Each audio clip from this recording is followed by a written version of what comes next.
Welcome to the seminar. Yeah, I'm very happy to have here Mykhaylo Tyomkyn.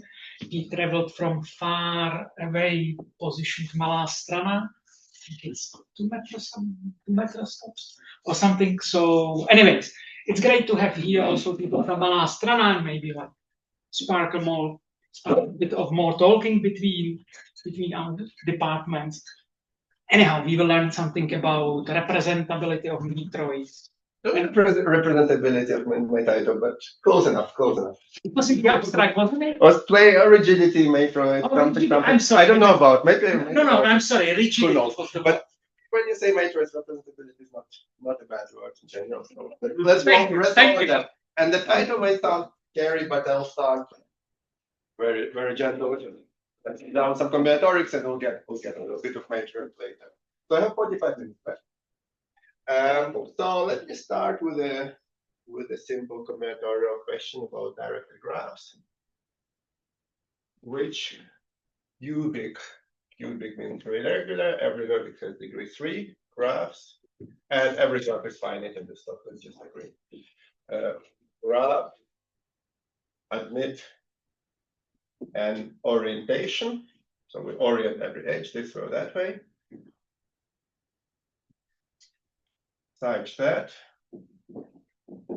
and I want in this orientation have no directed cycle, so it's an acyclic orientation. And additionally to that, I want no alternating cycles. And what is an alternating cycle? Well, it's basically where you go something like this. Every vertex sees either 2 incoming edges or 2 outgoing edges. So this would be an alternating cycle of length 4, and an alternating cycle necessarily will have an even length. So how about we try to avoid these 2? So let's try. Let's check K4. Well, K4 has only one isomorphism acyclic orientation. It's just we put them linearly, all the 4 vertices, and all the edges are going down. Let's check the alternating cycles. I can go down, up, oh, tough luck. So you can't do it for K4. Okay, no. Okay, let's do K33. Actually, I'm not going to do K33, not to waste everyone's time, but you can sort of, if you're bored, you can try it for yourself, and just how the read answers here is also no. So, it turns out, right, none of them has this property. Actually, so this is the theorem, well, corollary of a theorem, whatever. Every cubic, and we need to say connected because otherwise you can take those bad components. Connected cubic H not equals K4 and K33 does have such an orientation.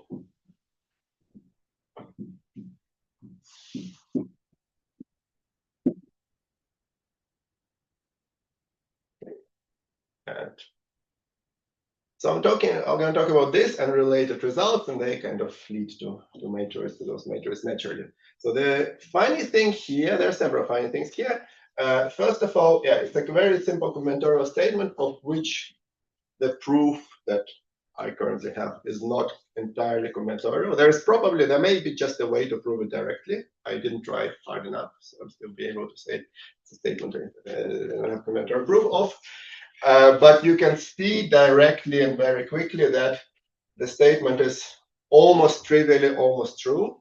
What I mean by that is if you remove any edge, so cubic minus edge, it will give you a 2 degenerate graph. And connected here, always. Meaning that you can strip it down by taking out vertices of degree 2. Easy to see. And for those graphs, it's a quite simple induction proof that you can always do this orientation because you do induction, you find some.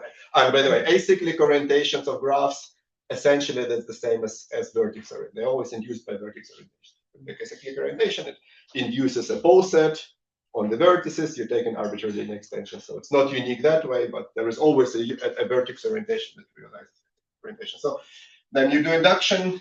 And if you need to insert just one new vertex of degree 2, you just see where the neighbors are. Let's say this neighbor is here and this neighbor is here. Then we place it in the middle like that. Directed property is preserved, and no acyclic and no alternate. It doesn't introduce new alternating cycles because of these edges you can't alternate it in the same direction. So in that sense, almost trivial referring to this proof, almost true referring to deleting any edge from a cubic graph makes this work, but somehow and for some cubic graphs apparently it doesn't work. Perhaps it does have a nice combinatorial proof, but not what we currently have.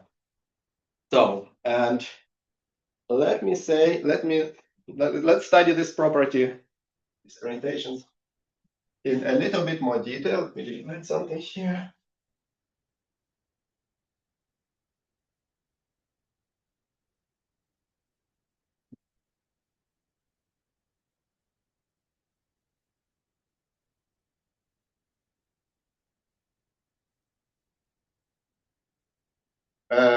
So let's call an orientation of a graph an orientation of G. Graph G is Bernstein thing if no directed cycles as before. And let's do slightly something different here. No alternating. And instead of cycles, turns out the right thing to consider here is trails, meaning that we can repeat vertices, but we cannot repeat edges, and we still have to alternate.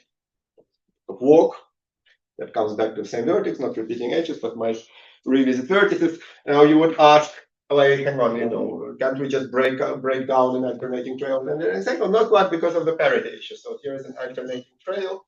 We can just copy it by method up. You can do something like this. You can do down, here, here, up. This goes down, this goes here, and this goes here. And then the order of traversing them would be 1, 2, 3, 4, 5, 6. So this is an alternating trail, but because of the parity, not decomposed in cycles. Although you can say also because of parity, the third time you visit the same vertex by pigeonhole, some parities will match up, and then you'll be able to break it up into almost cycles. So alternating trails are not exactly cycles, close enough. But anyways, if you don't like the asymmetry, you could say that you could write trails here, no alternate cycles. In that sense, it is an asymmetric definition here. So and the question is related to what we said before. What's the, if you have n vertices, a graph of n vertices, what's the largest number of edges you can have such that the graph is Bernstein orientable? Max number of edges, which is typical extreme question, in an Bernstein orientable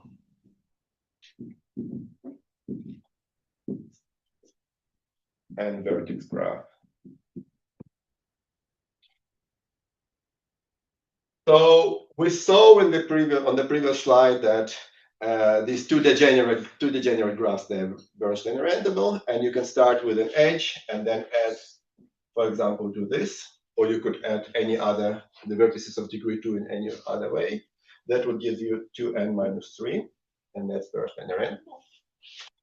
And it turns out that this is actually the best you can do. Once you have 2n minus 2, you always have one of those any orientation. I just let it here as an answer. Okay. Let's move on to something else. And that's actually this classical topic in. We'll get back to that. Don't worry. It's a classical. Sorry. Classical topic in geometry. You can say in mathematics, going back to Euler, Cauchy, Maxwell, you name them. That's rigidity.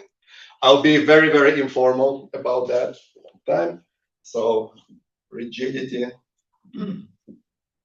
in R to the D.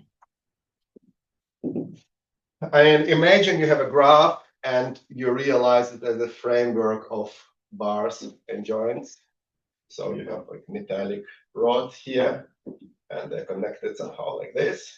And in the D, let's go here in this one, view too. Good enough. Sometimes even one, but there's three just in case. So, and you realize it's like a toy or whatever, and you ask, well, is it flexible or is it rigid? Can I move this thing? So can I deform this object by preserving all these distances that are edges and not preserving some other distances? Of course, you can move the whole thing always. That's the intuition. And you can formalize it using matrices, infinitesimal movements, etc., etc. But intuitively, let's just say that this thing also depends where these points are. If you have take some stupid positions of position points, then you get singularity phenomena. So let's assume the points are generic. They know no three lie on a line, and let's say they don't even satisfy any algebraic equations other than those that any certain number of real points have to satisfy. So, and that's true measure theoretically for almost all constellations of points. So in that sense, this thing intuitively that's flexible because you can do that. Flexible. But once you add one more edge here, so triangle is rigid, and therefore this thing is rigid. You can't really move anything. Rigid. And then a classical theorem of Asimov and Roth says that basically generic rigidity is a graph property. Rephrased. Is a graph property. Meaning just what it says, when you have points that don't have any dependencies in the coordinates, then whether it's flexible or rigid depends just on the graph and no longer on any geometry. So it becomes a problem in combinatorics and graph theory, right? So then let's ask the question. The question we ask is, well, how many edges we need on n vertices for the graph in the plane to be rigid? Min, this time it's a min number of edges in a generically rigid graph in 2 dimensions. The equation, of course, heavily depends on the dimension, but we're doing d equals 2 in R2. Okay, and let me guess the answer. 2n minus 3. Okay, now what does that have to do with one another? Let's see. Actually, let's do another one. There was also one more of those, and that's something that's close to my own work.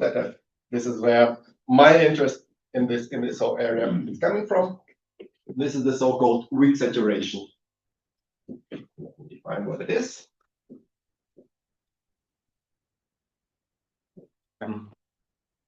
Weak saturation. We say that you might have seen graph saturation when your graph doesn't have a copy of small graph, but adding any edge creates that copy. So this is similar but slightly different. Goes to Bolabash in the 60s. So let's say G, some n vertex graph where n is typically large, and H is your favorite small graph, pattern graph, so to speak. For instance, triangle or K4, name it. And we say G is weakly H saturated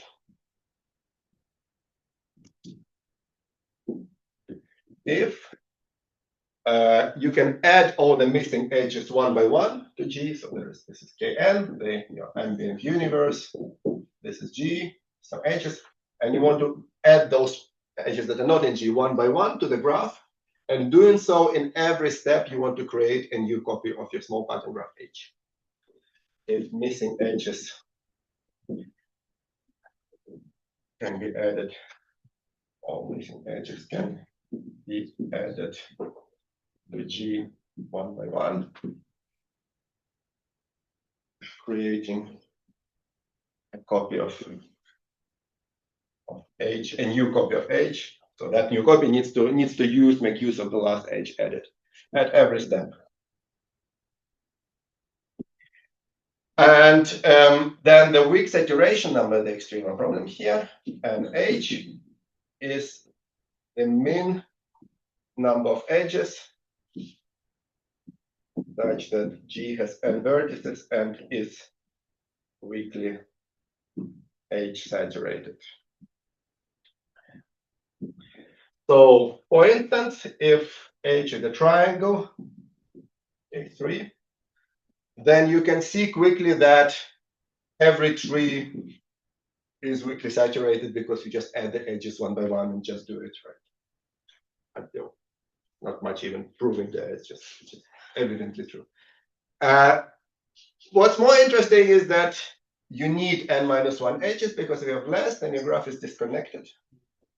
And then you will never be able to add this new edge, creating the new triangle there. Which shows that the weak saturation number of the triangle is n-1.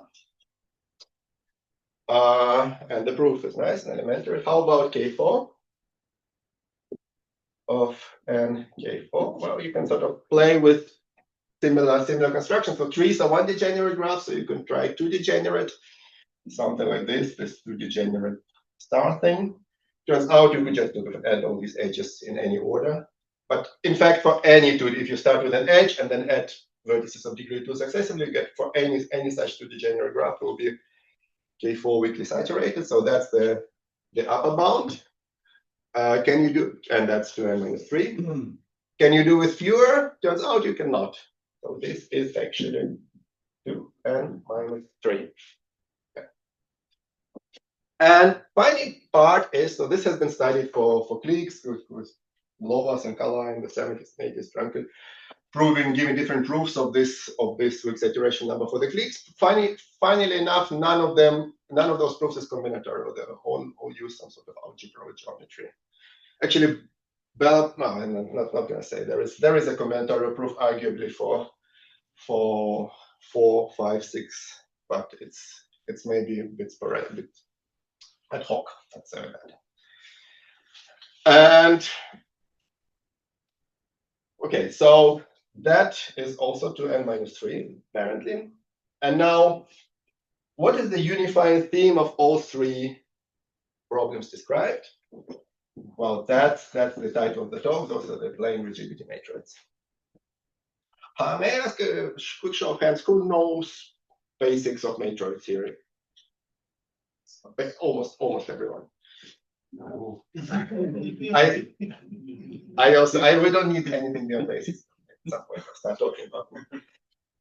So let me do the following. Now, if you look at the triangle proof, so triangle nk3 is n-1, and the extremal examples, they're precisely the trees. And the extremal, and your graph is weakly saturated precisely if it's connected. There is a famous matroid underlying all of that, and that's the graphic or the cycle matroid of the KN.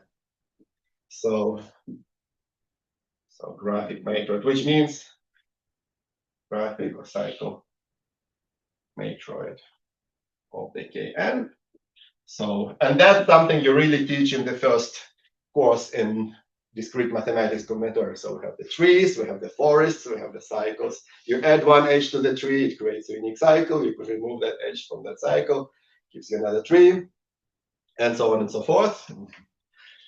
And that can be made more abstract if you don't know matroids using the language that actually leads to matroids. So we have, let's do a bit of a dictionary here. Let's say we have here, so that's graph connectivity, standard stuff, and there is this cycle matroid. So we have what we have so-called independent sets. So we have forests. They're so-called independent sets in the matroid language.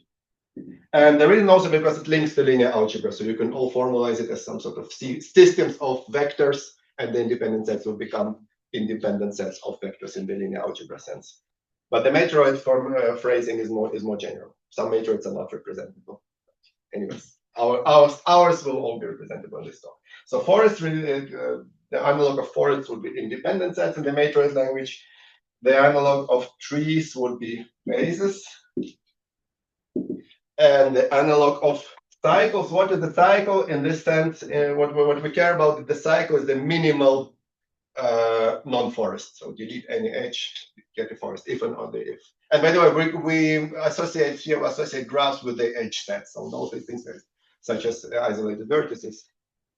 Graph is just so cycles, and confusingly in the matroid theory, they call circuits, which nothing like the Euler circuits that you would. But anyway, it's competing terminologies, not at all.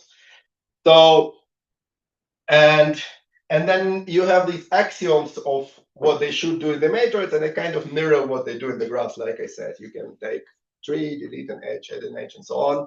You can take, one important thing is circuit elimination. Circuit elimination axiom is basically saying that if you have two cycles and they share an edge, phrased in a very, very simplified way, then deleting an edge, the graph is still cyclic. And you have this axiom also for matroids and emerging reality. And so what else is great about trees or forests, that they are exactly the one degenerate graph. And you can argue what it is one degenerate. You can say these are one degenerate, these doesn't matter. So that's another thing you learn in the elementary graph theory, that you can generate a tree vertically, leaf by leaf, a forest. And then another nice property here I want to emphasize is that this matroid is symmetric, in the sense that every isomorphic copy of your tree is a tree, every isomorphic copy of your forest is a forest, and same for the cycle. So symmetric. Maybe I should be writing in here. Symmetric.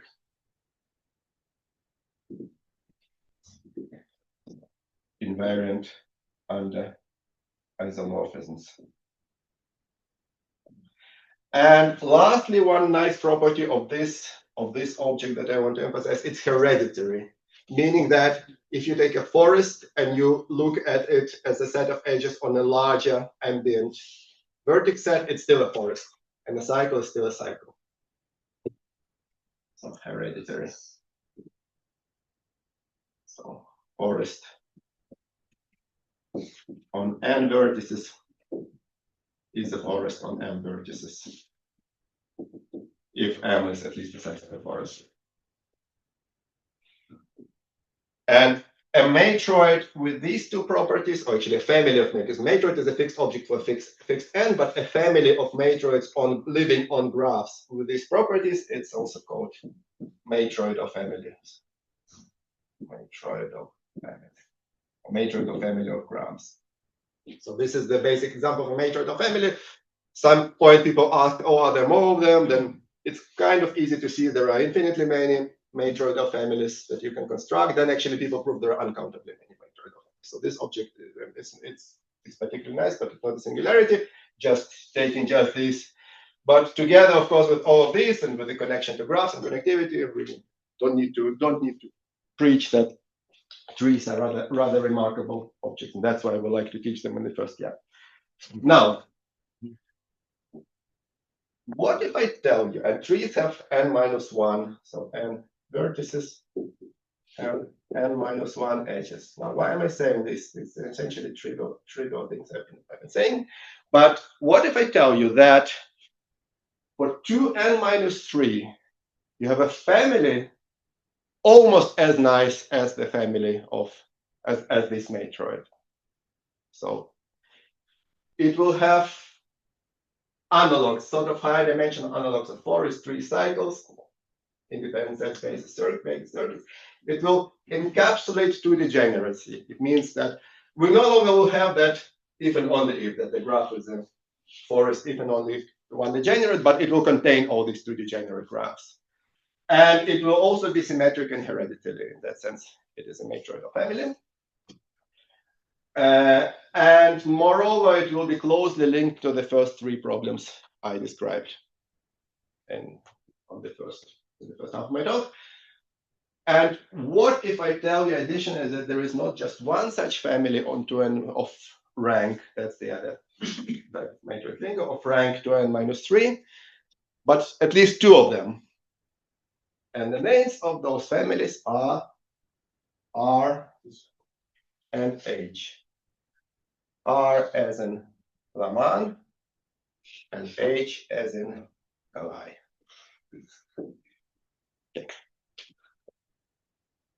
And let me, R as in rigid with generic rigidity, H as in hyperconnectivity, but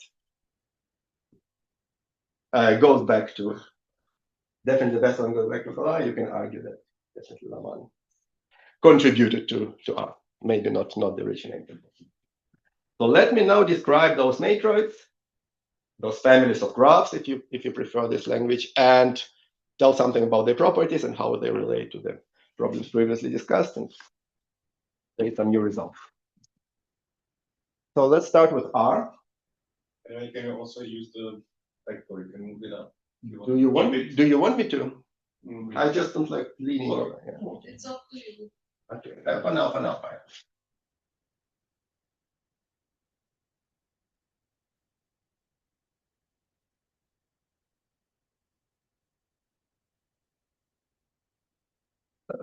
Let's begin with R because it admits rather simple, or actually several rather simple combinatorial descriptions.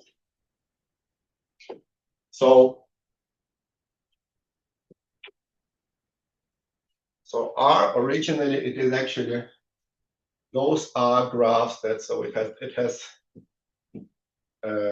so R, if you have graphs, let's go about R bases. So that would be analogs of trees, three graphs that are in the matrix sense both spanning and independent.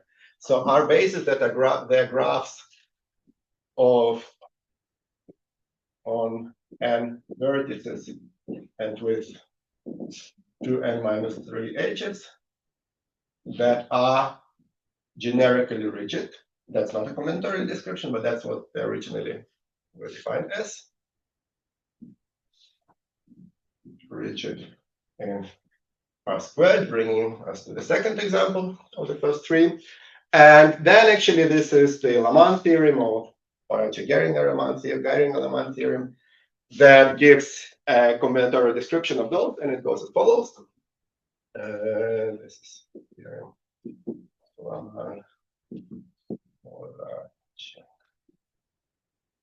Okay. And it says G is in R, if and only if every subset of,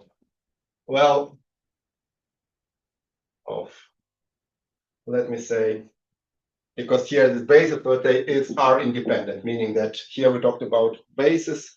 This is about like trees, here we talk about forests. So there'll be a subgraph of one of those is R independent.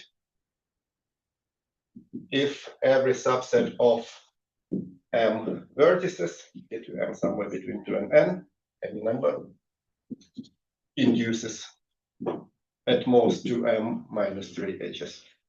So it's this, it has this 2M minus 3, but generically. And it has some other combinatorial descriptions. For example, you can equivalently, you can say it's a graph that you can add any missing edge or duplicate any existing edge. It will then give you two edge disjoint spanning trees. And that is a consequence of the Nash-Williams theorem that characterizes such graphs. It has also a nice algorithmic, synthetic, you can say, description. You can say this is a Henneberg extensions. So we define two very extensions. We define two very basic graph operations. One is the so-called zero extension. It means just add a new vertex of degree 2 to the graph. Degree 2 vertex. And you can define the one extension. And that would be take an edge and take some other vertex, and then delete this edge and add a new degree 3 vertex connecting to all of them.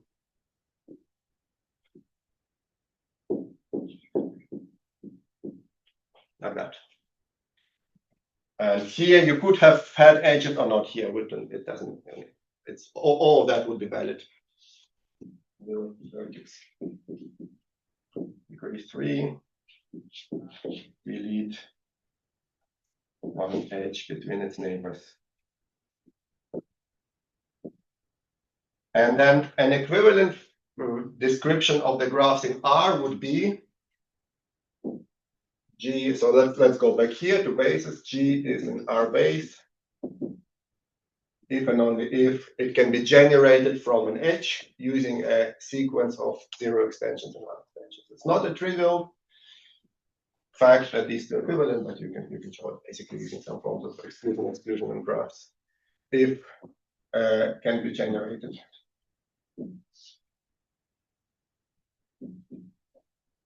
From an edge using 0 and 1 extensions.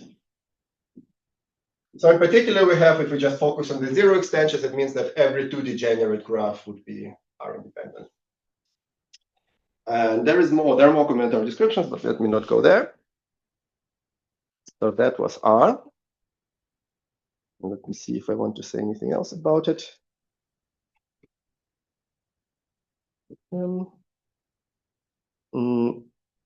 Not really. Okay, so now let me now talk about H, the other family. This is where things get interesting.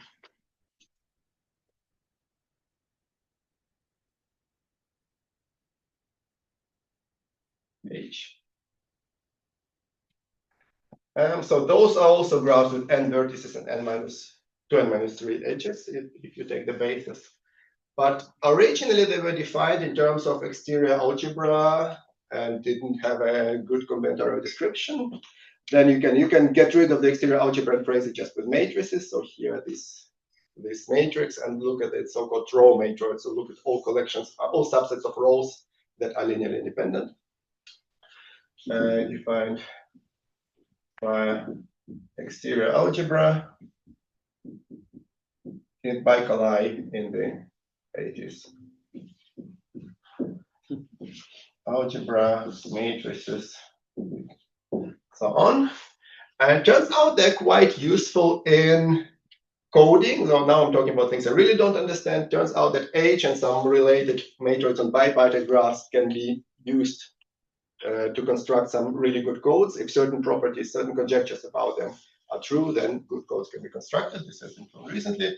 Turns out they're also quite useful. Again, nothing I know much about in statistics that you can. So this is related to the so-called matrix completion problem,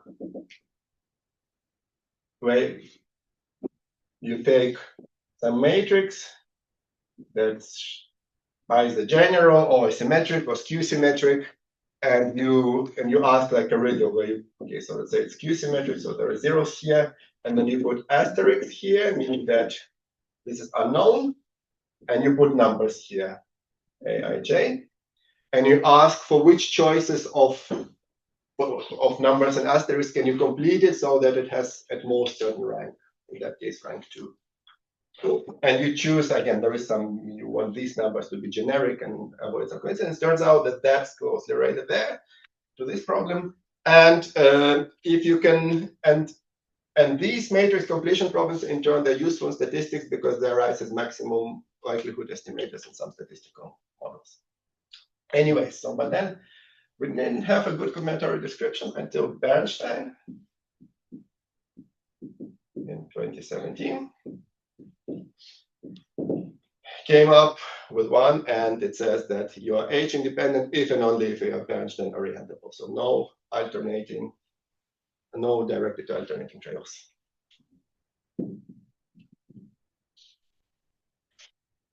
If Bernstein orientable. But so that was the theorem, but the proof was by tropical geometry. And again, something I don't really understand. And yeah, so we don't have a combinatorial proof. We have, I mean, now, so what I did, one result of mine in the same paper was a combinatorial proof of one direction of this theorem, that Bernstein orientable implies H independent combinatorially. And that also gives an alternative combinatorial description of those two graphs in terms of, so you need to take some coloring, red and blue, and some orientations of red and the blue. And then if you decode, if you denote all the in degrees and out degrees in red and in blue, then for the given graph, this particular configuration is unique for its degree sequence. So that would be an alternative, slightly cumbersome combinatorial description, which turns out is equivalent to this one, but we don't have a combinatorial proof of that. We have a combinatorial proof of just one-way statement. But, and yeah, so what else can we say? What's the relationship between H and R? We have H is less than R, and less is, in that sense, in this particular instance, refers to a certain partial order on the matroids, meaning every H independent graph is R independent, but not vice versa. So actually, R is known to be the maximum in that sense. So let's state here that H and R are both matroidal families. They're generic. They're hereditary antimetric.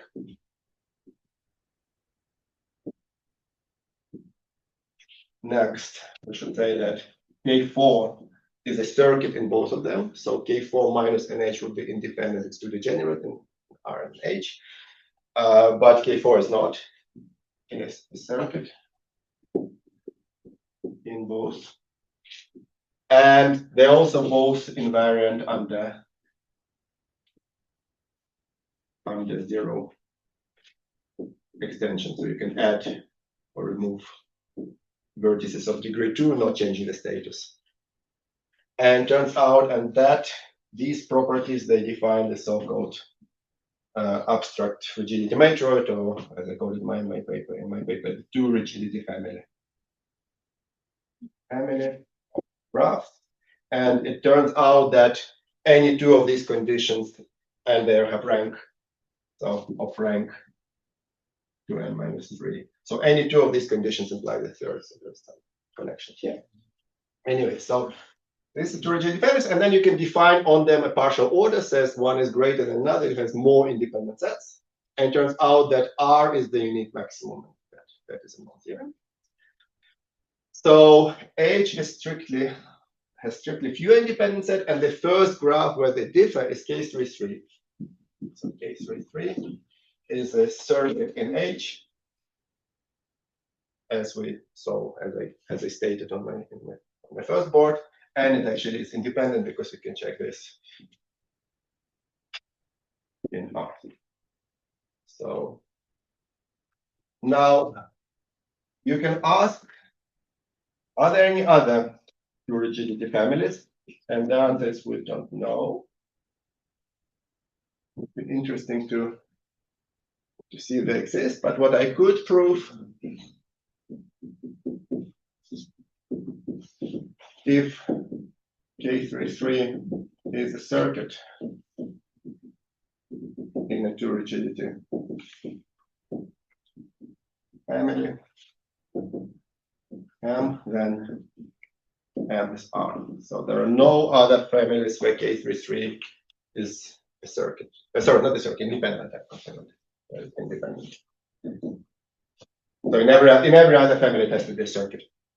And there is a conjecture, which is sort of a central problem in the area, conjecture of Jackson and Tanigawa, which basically tells or asks to prove that H is the largest family where K4 and K33 are circuits. And that would have implications for codes. So that would, together with my theorem, that would imply that H is the unique second largest family theorem. In that sense. And additionally, I showed that every, again, getting back to cubic graphs, every connected cubic H not equals K4, K33 is independent in every rigidity family.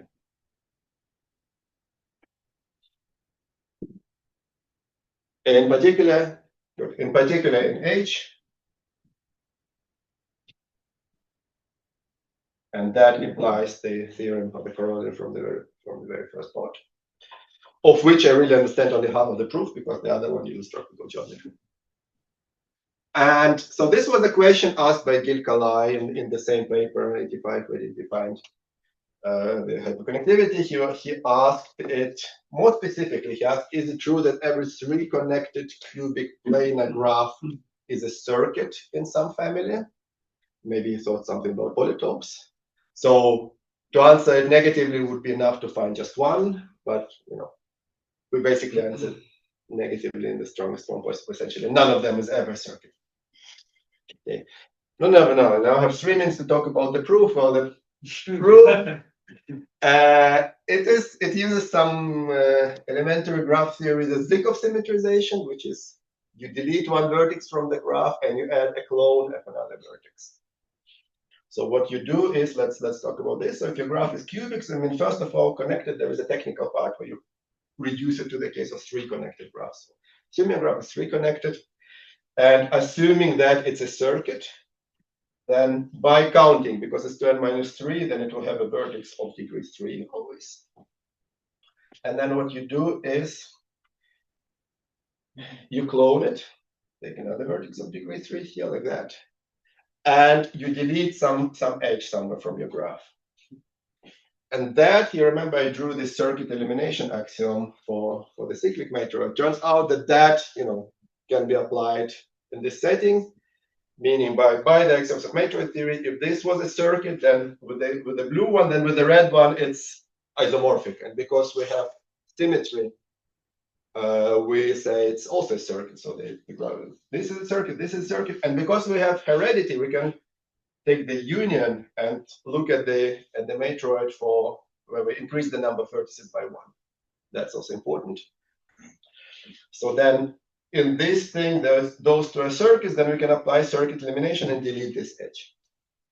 But once we've deleted the edge from the cubic graph, we have created 2 vertices of degree 2, and we know that they're invariant under 0 extension, so we can start deleting them without changing the status. And now we need to be a little bit careful because these 3 vertices have degree 4 now, so we can get stuck somehow in the process. But turns out Menger's theorem comes to our rescue. With the 3 connected, then there are 3 disjoint paths like that. So we delete an edge here, and this has degree 2, this has degree 2, so we kind of delete everything of degree 2 all the way up to here. So these vertices have no longer degree 4, they have degree 3. Then we either can collapse our graph to nothing, contradicting the fact of the circuit, or we create a smaller circuit. So if I assume initially that our circuit was maximal, then that would be the contradiction. So that would be proof in a nutshell. And this other theorem is sort of proven in a slightly more technical way, but using similar ideas. Right? So, okay. Well, time is up. So thank you very much, Misha, for an amazing talk.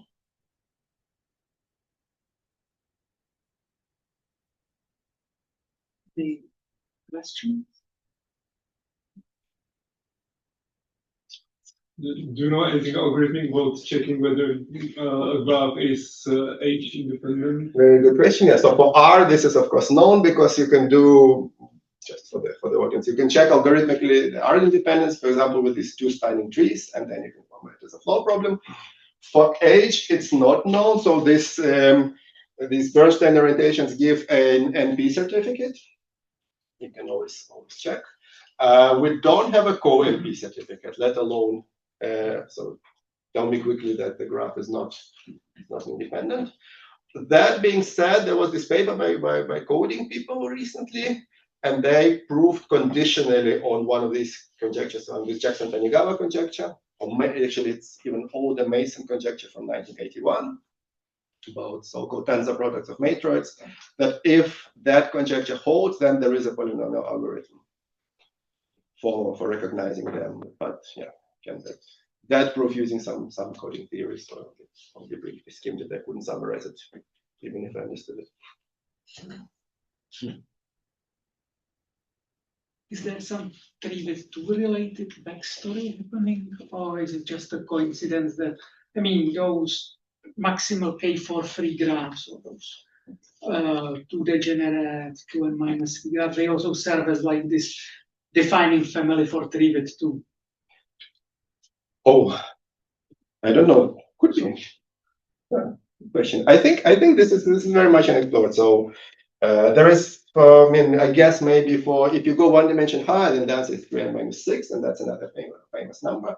And that does have connection with planar graphs, because you also have these classical theorems of Cauchy, Alexandrov, in Luke, saying that those are rigid in 3 dimensions.